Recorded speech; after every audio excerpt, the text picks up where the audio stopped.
Welcome to KKR chemistry. पिछले lecture में हम लोग पढ़ रहे थे हेनरीज लॉ और हेनरीज लॉ के एप्लीकेशन हमने बताया था और उसके लिमिटेशन बताए थे। तो आप लोगों से रिक्वेस्ट है कि जो भी लोग पिछले वीडियो को मिस कर दिए हैं वो पिछले वीडियो को देख के और बारीकी से चीज़ों को समझ सकते हैं, ठीक है। और आप वीडियो को देखेंगे, ये बोर्ड के लिए भी इम्पॉर्टेंट है, कंपटीशन के लिए भी इम्पॉर्टेंट है। मैं वीडियो एक में बना रहा हूँ, बाद में मैं अगले चैप्टर से अलग अलग वीडियो बनाऊँगा, बोर्ड के लिए अलग है और कंपटीशन के लिए अलग वीडियो बना के डालूँगा। तो आप लोग प्लीज़, और जो लोग चैनल सब्सक्राइब नहीं किए वो सब्सक्राइब कर लें, जिससे सारे वीडियो साथ में जाएँ। और मैं आपको प्रॉमिस करता हूँ कि सारे वीडियो आपको मैं यहाँ पे मतलब टीच कर दूँगा और सारे वीडियो आपको अवेलेबल करा दूँगा। तो चलिए आज हम लोगों का टॉपिक क्या है उसके बारे में पढ़ते हैं। देखिए, हेनरीज लॉ के लिमिटेशन के बाद हम लोग पढ़ेंगे आज राउल्ट्स लॉ का केस, कि राउल्ट्स लॉ क्या होता है और राउल्ट्स लॉ के कितने केस हैं। राउल्ट्स लॉ के बारे में जब हम पढ़ते हैं तो वहाँ पे सेम वेपर प्रेशर, जैसे पार्शियल वेपर प्रेशर लिया जा रहा था, वही पार्शियल वेपर प्रेशर जो हेनरीज लॉ में था यहाँ लिया जाएगा। और ये क्वेश्चन भी पूछा जाता है कि राउल्ट्स लॉ और हेनरीज लॉ में क्या सिमिलरिटीज़ हैं और क्या मतलब ऐसा है कि सिमिलर हो जाएंगे वो। तो वहाँ पे प्रोपोर्शनलिटी कांस्टेंट की केवल वैल्यू आती है। अगर प्रोपोर्शनलिटी कांस्टेंट की वैल्यू अगर सेम कर दिया जाए, दोनों क्या हो जाती हैं, सेम हो जाती हैं। तो अगर हम देखते हैं राउल्ट्स लॉ के बारे में कि राउल्ट्स लॉ क्या है, तो देखिए राउल्ट्स लॉ में हमको दो केस पढ़ना है। एक हमारा कौन सा केस है, वोलेटाइल केस, और दूसरा हमारा कौन सा केस है, नॉन वोलेटाइल केस, ठीक है। तो वोलेटाइल केस के बारे में जब पढ़ेंगे तो वोलेटाइल केस का मतलब हमारे पास दो लिक्विड होगा, एक लिक्विड ए टाइप का मान लेते हैं और दूसरा लिक्विड बी टाइप का मान लेते हैं, ठीक है। अगर मैं इन दोनों लिक्विड को एक दूसरे में क्या करता हूँ, मिक्स करता हूँ, तो मिक्स्ड करने के बाद ये दोनों लिक्विड में क्या चेंजेज आएंगे। देखिए, जब ये प्योर सॉल्वेंट रहा होगा, प्योर सॉल्वेंट, तो जाहिर सी बात है इसका वेपर प्रेशर 100% रहा होगा, मतलब P0, जो P0 क्या है, प्योर सॉल्वेंट का वेपर प्रेशर है, P0 A रहा होगा। और इसका वेपर प्रेशर क्या रहा होगा, ये अगर B है तो ये PB0 मतलब PB0 रहा होगा। जब ये दोनों को एक दूसरे में मिक्स करेंगे तो मिक्स करने के बाद ये इसमें इंटरेक्ट करेगा, यह इसमें इंटरेक्ट करेगा, जिसकी वजह से इनका वेपर प्रेशर क्या होगा, घटने लगेगा। और तब तक घटेगा जब तक ये दोनों का एक दूसरे में कंपोनेंट क्या मतलब जीरो ना हो जाएगा इसका वेपर प्रेशर। तो इसी अकॉर्डिंग अगर मैं राउल्ट्स लॉ को देखूं तो राउल्ट्स लॉ ये कहता है कि मान लेते हैं कि ये x1 = 1 है, या ये लेके चल रहे हैं तो ये लिए है, और xb बराबर क्या है, इसका 0 है। और अगर ये कंपोनेंट A लिया गया, उसका मोल फ्रैक्शन की मैं बात कर रहा हूँ, और इस मोल फ्रैक्शन से अगर मैं ये मानता हूँ कि पहला वाला जो है P है ये कम वेपर प्रेशर क्रिएट कर रहा है, PA0, तो इसको यहाँ दिखाऊंगा। और PB0 अगर ज़्यादा दे रहा है तो मैं इसको यहाँ दिखा दे रहा हूँ कि इसका PB0 मतलब दूसरे वाले कंपोनेंट का वेपर प्रेशर। मतलब ऐसे समझिए, अगर एक कंपोनेंट A है, कोई चीज़ कंपोनेंट है वो, और वो 100 वेपर प्रेशर क्रिएट कर रहा है, 100 वेपर प्रोड्यूस कर रहा है, तो इसका मतलब दूसरा वाला क्या कर रहा है, 90 क्रिएट कर रहा है। जब ये दोनों मिक्स होंगे एक दूसरे में तो इनका जो 100 वेपर प्रेशर है वो भी डिक्रीज होते चला जाएगा, तब तक डिक्रीज होगा जब तक वो 0 नहीं पहुंच जाता है। और उसी टाइप से जब भी करेगा तो ये भी डिक्रीज होता चला जाएगा तब तक जब तक ये 0 नहीं पहुंच जाएगा। तो ये जो PA0 था और ये जो PB0 था, ये किसका वेपर प्रेशर हो गया, PA का, और ये किसका वेपर प्रेशर हो गया, ये PA का हो गया, और ये किसका हो गया, PB का। तो ज़रा ये बताइए, अगर मैं पूरी सोल्यूशन का वेपर प्रेशर करूँ तो यही तो मेरा P टोटल मिलेगा, ये मेरा क्या हो जाएगा, P टोटल मतलब PA + PB, यही तो है वेपर प्रेशर। तो इस टाइप से ये राउल्ट्स लॉ है। राउल्ट्स लॉ के अकॉर्डिंग जहाँ ये XA बराबर यहाँ 0 है, लेकिन XB बराबर यहाँ पे क्या है, 1 है। तो ये राउल्ट्स लॉ का एक ग्राफ है जिसके अकॉर्डिंग मैंने बताया। लेकिन ये ग्राफ कैसे आएगा, इसी के आधार पर मैं चीज़ों पे चलता हूँ। चलिए मान लेते हैं पहला जो हमारा सोल्यूशन रहा होगा वो रहा होगा PA। तो ये जो PA रहा होगा, जब इसमें मिक्स हुआ है तब की बात कर रहा हूँ, तो PA डायरेक्टली प्रोपोर्शनल है किसके, X से, जहाँ PA क्या है, पार्शियल वेपर प्रेशर। इसका मतलब इसमें सल्यूट मौजूद है, इसलिए उसको पार्शियल वेपर प्रेशर हम कह रहे हैं। और इसके बारे में बात करूँगा तो इसको बोलूँगा क्या, PB का मतलब क्या है, ये XB। अगर मैं इस PA को हटाता हूँ तो ये कांस्टेंट डेवलप करेगा, जिसको बोलेंगे proportionality constant P A not X A, और इसको क्या बोलेंगे, P B not X B. जब इसको मैं हटाता हूँ कांस्टेंट को तो पी बी इजकल टू हो जाएगा P B not X B. अब आपको समझ में आया कि ये जो है एक कंपोनेंट का और ये दूसरे वाले कंपोनेंट, जहाँ पी ए क्या है, पी ए जो होता है ये पार्शियल वेपर प्रेशर है, पार्शियल वेपर प्रेशर किसका, ऑफ कंपोनेंट ए, और ये क्या है, partial vapour pressure of component B. ठीक है, तो इससे क्या होता है, और ये क्या है, ये प्योर सॉल्वेंट का वेपर प्रेशर है। इसका मतलब अभी वो मिक्स नहीं था, तो प्योर सॉल्वेंट का वेपर प्रेशर और उसका मोल फ्रैक्शन का वेपर, तभी तो उसके उस सॉल्वेंट के में जो सल्यूट है उसके बराबर हुआ है। तो और दूसरी बात क्या है, पी बी दूसरे वाले में क्या है, पी बी नॉट और एक्स बी मोल फ्रैक्शन के क्या है, वो बराबर है। इसको भी हम प्रूव करेंगे कैसे, हम क्यों कह रहे हैं ये 100% P A he P A not के बराबर होगा, या ये सॉल्वेंट का ही वेपर प्रेशर है, सॉल्वेंट का वेपर प्रेशर सॉल्यूशन के वेपर प्रेशर बराबर क्यों हो रहा है, ये भी हम प्रूव करेंगे। ठीक है, तो अब हम चलते हैं कि हमारे पास पी ए और पी बी मिल गया है। तो पी ए और पी बी अगर मिल गया है तो आप बताइए जब दोनों सोल्यूशन मिक्स हो जाएंगे तो सोल्यूशन का वेपर प्रेशर क्या होगा। तो इसका ये मतलब है, पी टोटल की बात कर रहा हूँ मैं, पी टोटल मतलब P A plus P B, यही तो होगा। तो पी टोटल बराबर पी ए प्लस क्या होगा, पी बी। और अगर मैं पूरी सोल्यूशन के वेपर प्रेशर की बात करूं तो देखिए क्या हो जाएगा, इस समय ये पूरी सोल्यूशन का वेपर प्रेशर पी टोटल जो हो जाएगा, मैंने आपको पहले बता दिया कि पी ए इजकल टू क्या है, P A not X A है, और पी बी इजकल टू क्या है, P B not X B है। तो पी टोटल इजकल टू क्या हो जाएगा, यहाँ आप रख दीजिए, इसके स्थान पर अगर रख देते हैं, इसको हम यहाँ लिख दे रहे हैं, P total is equal to P A plus P B. तो यहाँ रखिए पी ए के स्थान पे क्या हो जाएगा, P A not X A plus P B not X B हो जाएगा। अब आपको ये पता है कि X A plus X B is equal to कितना होता है, 1 होता है। और अगर एक्स ए के स्थान पे मैं इसको क्या रख सकता हूँ, 1 माइनस एक्स बी रख सकता हूँ। तो यहाँ रख देते हैं, क्या हो जाएगा, पी ए नॉट ब्रैकेट में हो जाएगा 1 माइनस एक्स बी प्लस क्या हो जाएगा, P B not X B.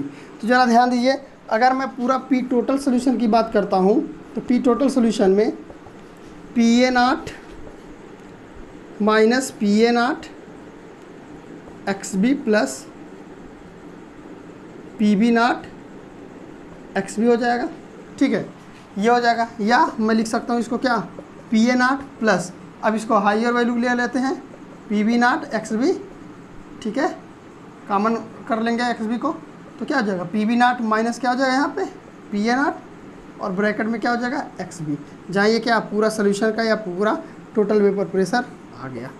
ठीक है, ये क्या है, टोटल वेपर प्रेशर। इसका मतलब यहाँ जो पी ए नॉट है, P A naught, P B naught, ये सब क्या है, प्रोपोर्शनलिटी कांस्टेंट है। देखा जाए पी टोटल जो होता है सोल्यूशन का वेपर प्रेशर एक्स बी क्या है, सल्यूट है। मोल फ्रैक्शन किसका है, ये मोल फ्रैक्शन सल्यूट का है। तो जितना सल्यूट का मोल फ्रैक्शन जाएगा वही सोल्यूशन का क्या है, वेपर प्रेशर। इसका मतलब है कि टोटल वेपर प्रेशर जो सोल्यूशन का हो रहा है उसको डायरेक्टली प्रोपोर्शनल हो रहा है किसके, सल्यूट के। तो जो सल्यूट है, जितना भी वेपर प्रेशर ये क्रिएट करेगा सोल्यूशन, उसमें जितना सल्यूट आया हुआ है वो सल्यूट क्या कर रहा है, रिड्यूस कर रहा है उस पूरे सॉल्वेंट के वेपर प्रेशर को। इसीलिए उस सल्यूट का जो वेपर प्रेशर है, हम मोल फ्रैक्शन के रिस्पेक्ट में अगर लेते हैं तो वही टोटल सोल्यूशन का वेपर प्रेशर है। ठीक, अब मैं अगर बात करता हूँ कि दोनों ग्राफ की, जैसे मैंने आपको बताया था यहाँ पे कि ये पी ए हो गया और ये पी बी हो गया, या पी टोटल ही हो जा रहा है, पी ए पी बी और ये पी टोटल बराबर P A plus P B. ठीक है, ये आपको मैंने बताया था। और ये क्या था, पी ए नॉट था और ये पी बी नॉट था, जहाँ पे एक्स ए बराबर 1 था और एक्स बी बराबर 0 था, और ये एक्स ए बराबर 0 था, एक्स बी बराबर 1 था। तो अगर मैं इसको प्रूव करना चाहूँ तो ज़रा देखिए, मान लेते हैं कि एक्स ए बराबर 1 रखता हूँ, तो पहले इक्वेशन में इसमें रख देते हैं, तो क्या हो जाएगा, P A is equal to P A naught, और एक्स ए का स्थान पर 1 रखिए तो कितना हो जाएगा, इंटू 1। इसका मतलब क्या होगा कि जो पी ए है वो पी ए नॉट के क्या है, बराबर है, 1 का कोई मतलब है नहीं। तो जितना सॉल्वेंट का वेपर प्रेशर होगा वही पहले वाले सॉल्वेंट में, अगर एक्स ए बराबर 100% है मोल फ्रैक्शन, पूरा 100% किसका है, पहले वाले कंपोनेंट का, तो इसका मतलब उस सॉल्वेंट का वेपर प्रेशर उसी कंपोनेंट के पार्शियल वेपर प्रेशर के क्या है, बराबर है। सेम चीज़ अगर मैं रखता हूँ P B equal to P B not X B में, ठीक है। तो अगर ये मानते हैं कि एक्स बी बराबर 0, तो ज़रा देखिए इसमें अगर मैं 0 रखता हूँ तो पूरी वैल्यू 0 हो जाएगी। इसका मतलब पी बी बराबर क्या है, 0 हो जाएगा। मतलब पहले वाले कंपोनेंट पी ए में पी बी की कोई भी मात्रा नहीं है, दूसरे वाली कोई मात्रा नहीं है। सॉल्वेंट जो था वो 100% प्योर था। सेम वही केस किसके लिए हो जाएगा, पी बी के लिए। तो पी बी बराबर हम रख सकते हैं, ठीक है। अब तो समझ में आ गया होगा। तो ये राउल्ट्स लॉ का केस था। ये कौन सा केस था, वोलेटाइल केस था। और इससे क्या क्या निष्कर्ष निकलते हैं। पहला निष्कर्ष निकलता है कि जो प्रेशर होता है एक सॉल्वेंट का, वो लीनियरली क्या करते हैं, डिक्रीज करते हैं। लीनियरली क्या करते हैं, डिक्रीज करते हैं मोल फ्रैक्शन के। उनका जो मोल फ्रैक्शन होता है उनके डायरेक्टली क्या है, पहली बार टोटल वेपर प्रेशर, जो दूसरा केस है कि total vapour pressure directly proportional उनके मोल फ्रैक्शन के। और ये जो ग्राफ है वो लीनियरली क्या करते हैं, डिक्रीज करते हैं। तो ये Raoult's law non volatile case की मैं बात कर दिया हूँ, ठीक है। अब हम लोग पढ़ेंगे राउल्ट्स लॉ का ये राउल्ट्स लॉ वोलेटाइल केस था। अब हम लोग पढ़ेंगे राउल्ट्स लॉ का नॉन वोलेटाइल केस। तो राउल्ट्स लॉ का जो नॉन वोलेटाइल केस है उसके बारे में थोड़ा सी जानकारी दें आपको। जो राउल्ट्स लॉ का नॉन वोलेटाइल केस है उसमें अगर हम लोग पढ़ेंगे, ठीक है, तो देखिए मान लेते हैं ये मेरा सॉल्वेंट है, ठीक है। सॉल्वेंट तो 100% सॉल्वेंट है, जिसका वेपर प्रेशर क्या होगा, पी नॉट होगा, ठीक है। अब आप इसमें ऐसा नॉन वोलेटाइल सॉल्यूट डाल दीजिए। कैसा सॉल्यूट, नॉन वोलेटाइल सॉल्यूट। तो अगर आप इसमें नॉन वोलेटाइल सॉल्यूट डालेंगे तो क्या वेपर प्रेशर घटेगा, नहीं। क्योंकि मान लीजिए कि पहले वेपर प्रेशर इसका 100 था, इसमें बाद में नॉन वोलेटाइल सॉल्यूट डाल दिया गया। तो नॉन वोलेटाइल सॉल्यूट मान लीजिए ये इस टाइप से आके बैठ गया। तो मान लीजिए पहले 100 था और इसमें 10 नॉन वोलेटाइल सॉल्यूट आके बैठ गया। तो 100 - 10 बराबर कितना हो जाएगा, 90 भी वेपर क्रिएट कर रहे हैं ना। और ये चूंकि क्या बन चुका है, सोल्यूशन बन चुका है। तो इसका मतलब है सोल्यूशन का वेपर प्रेशर हमेशा सॉल्वेंट के वेपर प्रेशर से क्या होता है, कम होता है। क्या होता है, कम होता है। क्यों होता है, मैंने आपको रीजन बता दिया है। अब जरा ध्यान दीजिए, जब नॉन वोलेटाइल सॉल्यूट डालेंगे, अब मान लेते हैं ये जो सोल्यूशन का वेपर प्रेशर है, सोल्यूशन का वेपर प्रेशर, ये कंपोनेंट ए, और ये क्या है, ये मान लेते हैं मोल फ्रैक्शन ऑफ सॉल्वेंट है। मोल फ्रैक्शन किसका है, ऑफ सॉल्वेंट है, ठीक है।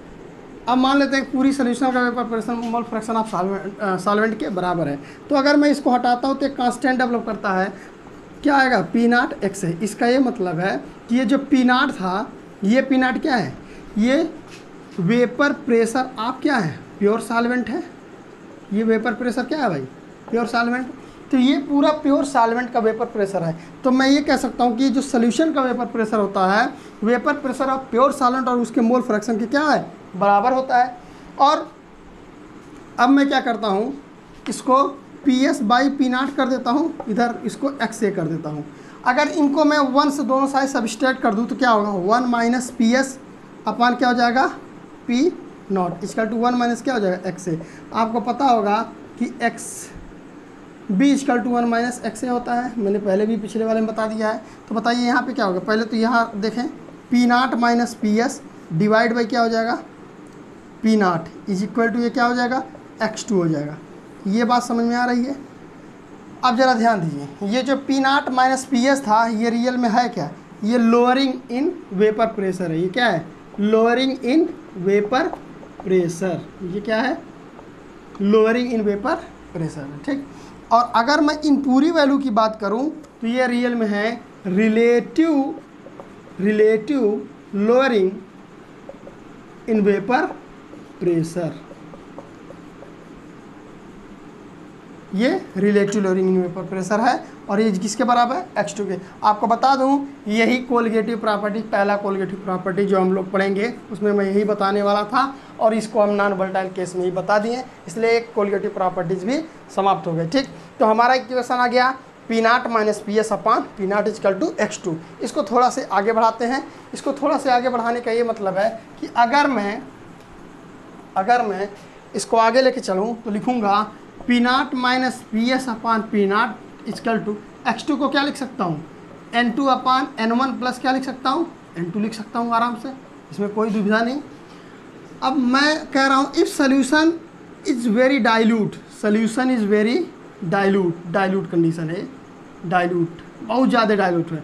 तो डाइल्यूट मतलब N2 की मात्रा क्या है, वेरी लेस देन किससे, N1। तो क्या हो जाएगा भाई यहाँ पे P0 minus PS upon P0 is equal to क्या, N2/N1। N2/N1 मैं यहाँ पे चूँकि A और B लेके चल रहा हूँ, ठीक है, तो यहाँ एक्स भी लिख दे रहा हूँ और यहाँ पे क्या हो जाएगा NB Na प्लस NB, और ये क्या हो जाएगा NB अपान Na, ठीक है, ये भी हो जाएगा NB और ये हो जाएगा Na। तो ज़रा ध्यान दें NB/Na हो गया, ठीक है। अब NB बराबर क्या होता है, तो NB इक्वल टू होता है WB अपान MB इंटू क्या हो जाएगा, Na बराबर क्या हो जाएगा WA और ऊपर चला जाएगा क्या MA। तो ये पूरा का पूरा आपका lowering in vapour pressure, relative lowering in vapour pressure का पूरा रिलेशन आ जाएगा। और ये लोअरिंग इन वेपर प्रेशर है, क्योंकि 100 मालिक्यूल मैंने आपको बताया कि 100 मालिक्यूल किसका होगा, प्योर सॉल्वेंट का, और 90 किसका होगा, वो सोल्यूशन का होगा। तो यहाँ पे देखिए यहाँ ज़्यादा किसका है, प्योर सॉल्वेंट का, और PS मतलब सोल्यूशन का क्या है, कम है। तो इसमें से हम क्या करेंगे, इसको घटाएंगे, ठीक है। तो इस टाइप से relative lowering in vapour pressure की मैं बात कर लिया। ये राउल्ट्स लॉ का कौन सा केस था, नॉन वोलेटाइल केस था, ठीक। दूसरी बात कि नॉन वोलेटाइल केस पहला कोलिगेटिव प्रॉपर्टीज़ है, तो उसको वहाँ पढ़ाने की ज़रूरत नहीं पड़ती, एक कोलिगेटिव प्रॉपर्टीज हमने ख़त्म कर दिया है। तो ये राउल्ट्स लॉ पूरा था, ठीक। दूसरी बात, अब आते हैं कि हेनरीज लॉ और राउल्ट्स लॉ में क्या क्या सिमिलरिटीज हैं, या बताइए वह कंडीशन जब हेनरीज लॉ राउल्ट्स लॉ के क्या हो जाता है, बराबर हो जाता है। तो राउल्ट्स लॉ हेनरीज लॉ के बराबर तब होता है, जैसे हमने बोला था आपको कि प्रेशर, जो प्रेशर होता है गैस का, partial pressure of gas is directly proportional to mole fraction, बताया गया था ना वहाँ पे। तो उसी टाइप से हमने बताया था वहाँ पे प्रोपोर्शनलिटी कांस्टेंट हम लेते थे कि P इक्वल टू क्या होता है, KH इंटू एक्स होता है ना। और यहाँ पे हमने क्या बोला था, PA equal to PA0 into X से, या PB इक्वल टू क्या बोला था, PB0 XB। तो ज़रा देखिए कोई अंतर आ रहा है क्या, केवल प्रोपोर्शनलिटी कांस्टेंट, या सीधे P सोल्यूशन बराबर, बहुत सारा हमने आपको बता दिया कि PA0 ब्रैकेट में PB0 माइनस PA0 और क्या XB। तो ज़रा देखिए ये अगर प्रोपोर्शनलिटी कांस्टेंट को अगर हटा दिया जाए, तो ज़रा देखिए पूरी की पूरी वैल्यू लगभग सेम हो गई जा रही है कि नहीं। तो ये अगर हम क्या क्वेश्चन आता है कि what is the special case of Henry in Raoult's law, ठीक है। तो स्पेशल केस से अगर हम प्रोपोर्शनलिटी कांस्टेंट को हटा देते हैं, तो प्रोपोर्शनलिटी कांस्टेंट को हटाने का मतलब प्रोपोर्शनलिटी कांस्टेंट अगर उनके इक्वल हैं, तो जो पार्शियल प्रेशर होता है वो मोल फ्रैक्शन के क्या होता है, डायरेक्टली प्रोपोर्शनल होता है। इसी को हम बोलते हैं राउल्ट्स लॉ, इसी को बोलते हैं हम हेनरीज लॉ। तो दोनों केस यहाँ पे आके क्या हो जाते हैं, बराबर हो जाते हैं। मतलब यहाँ केवल हम किसको हटाना है, प्रोपोर्शनलिटी कांस्टेंट को हटाना है। ऐसा सिचुएशन में if the proportionality constant will be equal, then this will be the case of similar case of Henry's law with Raoult's law, ठीक है। तो एक केस हम आपको ये बता दी। अब अगर मैं देखता हूँ राउल्ट्स लॉ और हेनरीज लॉ में